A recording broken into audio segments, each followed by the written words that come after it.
Welcome to I Know a Guy Bicycles, hanging out with the guy. Hi, I'm Justin the Guy. We are looking at used parts. What do you do when you want to sell some of your old parts that you have laying around? This pretty much goes for anything. But anyway, I'm specifically focusing on road bike parts or bicycle parts for me. What happens in my little world is I refurbish road bikes, and with refurbishing road bikes, sometimes I come across bike frames that are toast, or I just get rid of those parts, or I have a mismatch, like the shifter is different than the right, that kind of thing. And I'm pretty matchy. So when I put things together, I like to put bikes back together that have the right either kit and so forth. So I end up buying some extra parts and also have a byproduct of these extra parts that I need to just move along to better homes. Perfectly good. I end up cleaning them with a sauna cleaner and all that. But what I'm going to talk about today is how do you sell them? What's the best way of selling or moving those parts that you no longer need? For me, started off when I started refurbishing road bikes, and the pedals I was taking off were the clipless pedals, which my particular focus point is getting people into road riding. So most of those new road riders are not into clipless. So I would buy a whole bunch of new nice platform pedals to put on there. But after about 6 months or so, I had a bucket full of good clipless pedals that I don't need. So I started throwing them up on Facebook Marketplace just to sell them, and they were pretty good, pretty quick. Not too expensive, 10, 15 bucks or whatever, just to make them go away. And that just kind of led into other things. So every 2-3 months, I have an extra surplus of parts I just need to kind of just move along, because they'll just invade my shop area and space. A lot of them I do use, a lot of them I do kind of keep, because when I do get other bikes, I'm like, oh, I got a shifter for that or what have you. But anywho, what I want us to focus on today is mainly how do you want to sell these? And it's not just taking a couple random pictures and throwing them up. I see that all over the place. Think about it as a salesperson. Better pictures, better descriptions, details. Devil's in the details, right, when it comes to selling these things. And for 3 or 4 years, my experience of selling these individual parts, I've gotten a barrage of emails and questions, right? So with all those questions and emails, well, I add that to the laundry list of things that I put in the post. So if they're looking at that front derailleur, what's the clamp size? Oh, it's in the details. Oh, what is it, a 10-speed, 9-speed, whatever?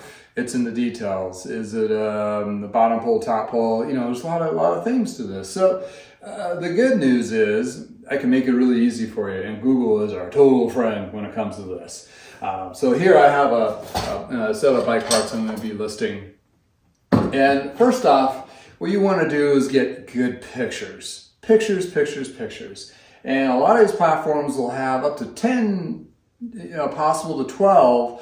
eBay, you can put up 12 pictures. Capitalize on that. Try to get as many pictures of it, and try to stage them. And I have this nice little wood backing that I use, and that's what's really nice, because I can really get good lighting and good pictures of these guys, and that way I do several positions here, and when I actually load them up, I crop them first before I put them up, so I don't have any backdrop distractions. You just mainly want to focus on the actual item you're selling. Being in retail for the last 30 years, are you selling pegboard or are you selling the product? So always focus on the product. Try to cut out as much of the background as possible so it looks right.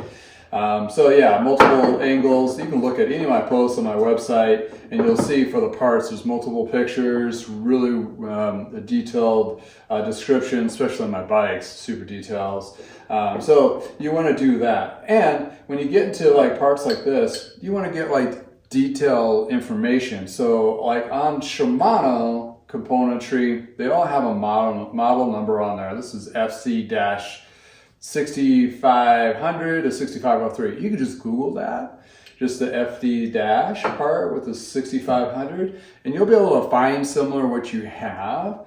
And then you can go by the descriptions, what is it? This is a 9-speed triple, 172.5 arm length, goes with the spline bottom bracket. And what bottom bracket size it goes with this will be in those Google searches too. It's 118.5 with a 68 shell. So killing with details. But details like that is all you want to put in the description. So on parts like this, I usually do about 5 or 6, good pictures. There's only so many angles you can do, right, on a smaller part. But at least try to get like all angles of it, and that ends up to be about 5 or 6 on there. Then I also take pictures, close-ups of the part numbers. So if somebody wants to Google it themselves, they can. And also the details like the chainring, teeth, how many of those, and that kind of thing. So that really helps. Then I just take that post and I copy the content and put it in Craigslist, and I put it on eBay. Okay, here's the tricky bit. When you do the Craigslist thing, that's just your local markets. You're not shipping and so forth. That's just particular people going to come to your house. And some people do like that and some people don't. If you want to do the shipping perspective, putting on a Facebook Marketplace, which they're going to charge you 5% for, so keep that in mind. And shipping on something like this, I like to use USPS flat rate priority boxes. It just keeps it clean, no questioning. You just look at the size it's going to fit in. That's going to be a $15 ship charge. The smaller items are a $9 ship charge. It's just kind of blanket. Everybody's kind of accustomed to that. Or if you are going to just do free shipping, keep that in mind. That's what's going to cost you. So you don't want to throw this up there, that kind of thing.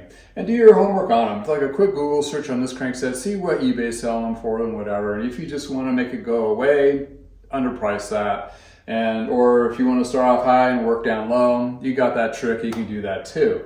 But when you switch it over to Facebook Marketplace and also onto eBay, eBay is going to, they say 13%. And when they say percentages on charges, it's not the item that you're listing. So let's say I'm going to sell this for $50.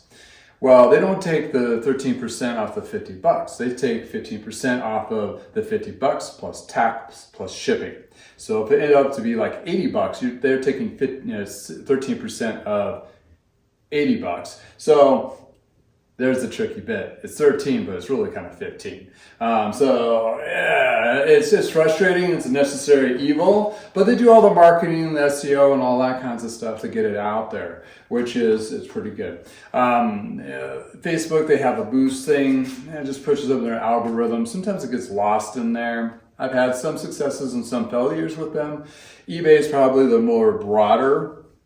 But watch out for the details in the sense, make sure you describe it exactly, because if they come back and bought it and it's like, oh, you said this was a 175 and it's actually a 172.5, then you're in a lot of problems. You got to try to figure out how to rectify it, come down on price, or they ship it back. Who wants to do with all that? Anywho, so not to scare you, there is definitely a way of taking all these things and making a basically yard sale online, which has become really the big norm now.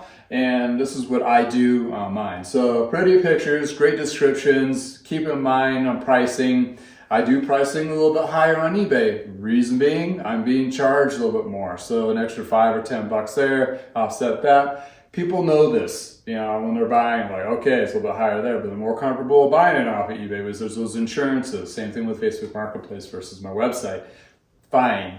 But that's where you'll see the price tier basically on that same particular item in multiple places. So when so small parts are pretty easier to take pictures of and so forth. And then when you go really small, like derailleurs or shifters, that kind of thing, make sure they're all functional and that kind of thing, and be as honest as possible when you're selling stuff like this. It's just it's going to save you in the long run a lot of trouble. But when you're talking about wheels, or bigger items, shipping is going to be more expensive. So this is one set I had. The rear's toast, or the front's toast, the rear's fine. So I drew it, I cleaned it up. It's all ready to go. Same kind of thing. I have a backdrop like this for my bikes. I put this on the bigger one. So basically you got good pictures. Same thing, front, back, rim, close-ups to the hubs and the rim, and details of the manufacturer and the model and all that good stuff. Making sure you got the measurements here, right? How many speeds, all those things kind of deal. Here's the thing, shipping on these is a booger. When you get to a bigger size like this, you get thrown into a new realm. You can do cheaper through your local post office, but it's a slower roll, and some insurances, so depending how much you want to insure this for. I usually go UPS. You can use FedEx. Whatever you're flavor and comfortable with is fine, but this is going to cost you a lot more, and especially if you're doing a flat rate across the country. So these are a little bit easier, but it's a flat rate priority box. Just throw it in there and it goes. This is a different beast. When you get to this size and bigger, it's all about the dimensions and the weight. Mainly on bike parts is mostly the dimensions. So when you look at a wheel like this wheel can cost you maybe a state or two away, $20. But for me, I'm in central, I'm in Colorado, and I have somebody in Maine buys this wheel. This can get up to $50 to $60. Just, if I overpack it. So you want to make sure, on bikes, and I have a video on packing wheels, and you want to get it in there tight, as small as possible, but main reason to be secure in transport so it doesn't bounce around in that box and damage itself. But yeah, you really want to keep it slim and slender, and especially also with bikes too. So when you list these and ship them off, you're not going to be like, oh, I sold this wheel for $40, it's going to cost me $35 to ship it. I included shipping, and all of a sudden I have these fees. And actually, I basically gave him or her the wheel, and I have to pay this extra fees. So keep in mind, that's where it gets kind of expensive pretty quick. So tips and tricks on that. Definitely measure those out. Look at other price points online to compare, especially the models and so forth, and be very clear on details is probably my best suggestion. But yeah, you can get rid of all these things in parts. There's some seasonality to it, but if you're able to ship nationwide, you have people down in off season, which is their season. So down in the south, wintertime will buy parts, and you kind of just think oh, this is a great replacement Dura-Ace, Ultegra kind of thing. And just know your market. Make sure you get in the right categories too. So when it goes through the searches and SEO, it gets pushed in the right places. Don't overprice it ridiculous. I mean, you can. Anybody can, but you're not going to get any hits. But if you put it on Facebook Marketplace and you don't get any hits, mainly their algorithm's all kind of whacked out. So if you don't have somebody interested right away, it gets pushed down on the list. When you do get some hits, but eBay is a little more of a cost, but I've been able to sell more parts through them. Because they don't have that weird algorithm kind of thing. It's just as straightforward. And Craigslist works pretty well on some small parts, mainly more bikes. And you got to think about it. People's going to be driving around, the cost of gas and all that. Sometimes the small parts might be a waste of your time to list it there. But anywho, so yeah, that's what I basically do with my parts. And when I have excess ones and do those channels and funnel them through, and it does help out the pocketbook a little bit to get some of that stuff turned into dollars instead of just sitting there collecting dust. And if you're at home and you're like, oh, man, I got 5 shifters left over from my bike repairs that I've done, I really don't need these, so just leave them on the counter at the bike shop, which those guys and gals are just gonna do the same thing.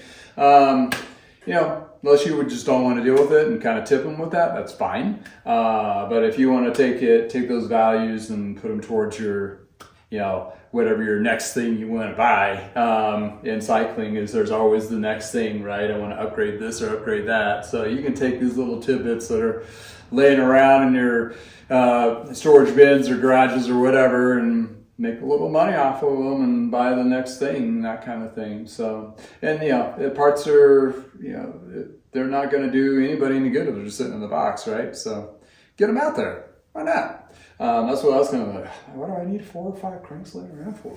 I think I got to clean this mess up so I can work in my own shop. Anyway, if you like videos like this, please subscribe. And again, thank you for hanging with me. Have a wonderful day from the garage.